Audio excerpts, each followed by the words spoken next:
Tartu Ülikooli küberkaitseteaduri hinnangul ei ole Smart ID pettuste probleem mitte ohvrite hooletus, vaid ebaturvaline tehnoloogia ning pettuste eest peaks vastutama ka pangad. Samas väidavad pangad, et ka kõige rangemad lisakontrollid ei pruugi aidata. Tartu Ülikooli küberkaitseteaduri Arnis Barshovi hinnangul ei ole Smart ID pettuste taga mitte ohver, nagu seni on kõlama jäänud, vaid ebaturvaline tehnoloogia ja pankade tegevusetus. Eelmise aasta juunis tõi Smart ID loonud ettevõtte kasutusele turvafunktsiooni Smart ID Plus, mis nõuab kasutajalt toimingu algatamist QR-koodi skaneerimise teel. Barshov kirjutab muudatusest nii. Kui Smart ID Plus autentimine algatatakse samast mobiilseadmest, kus töötab Smart ID rakendus, muutub autentimisprotsess täielikult õngitsuskindlaks. Hoolimata sellest ei näita pangad Smart ID Plus kasutuselevõtul mingit pakilist huvi. Pangad pole aga veel otsustanud, kas lahendust kasutusele võtta. Suurematest Eestis tegutsevatest pankadest kasutab vaid LHV Smart ID turvameedet, mis nõuab kasutajalt maksetehingut sooritades õige kontrollkoodi valimist mitme variandi seast. Samuti teavitab LHV oma kliente, kui nende kontole logitakse sisse uuest seadmest. SEB pettuste ennetuse osakonna vanev spetsialist Kätlin Kukk ütleb, et lähenemine ongi pangati erinev.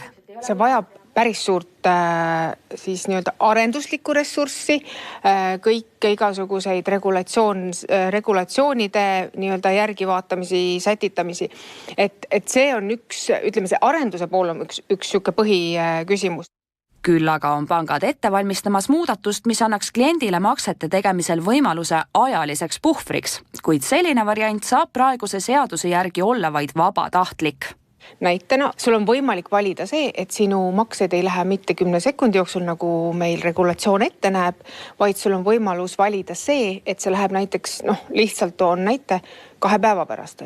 Smart ID looja SK ID Solutionsi juht Kalev Pihl ütleb, et kontrollküsimuse, kas sa ikka tahad seda tehingut teha, lisamisel poleks samuti mõtet. Et muutuvad tapeediks mingisuguse kuu aega, kui nad on olemas, ehk siis väike ajaline viivitus kuskile sisse enne, kui saaks hakata PIN-koodi sestama, tähendab seda, et inimene õpib nädal aega ära, et ta ootab enne, kui ta selle telefoni üldse kätte võtab. Kes juba pettuse ohvriks on langenud ja oma Smart ID andmeid jaganud, sellel pole pankade vastu paraku midagi võimalik ette võtta.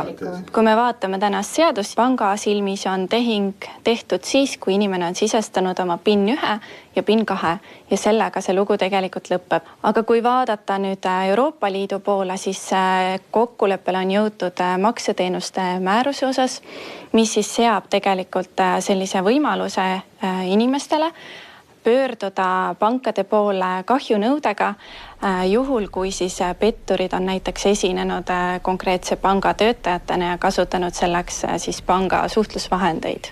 Muudatust on oodata kõige varem aasta pärast.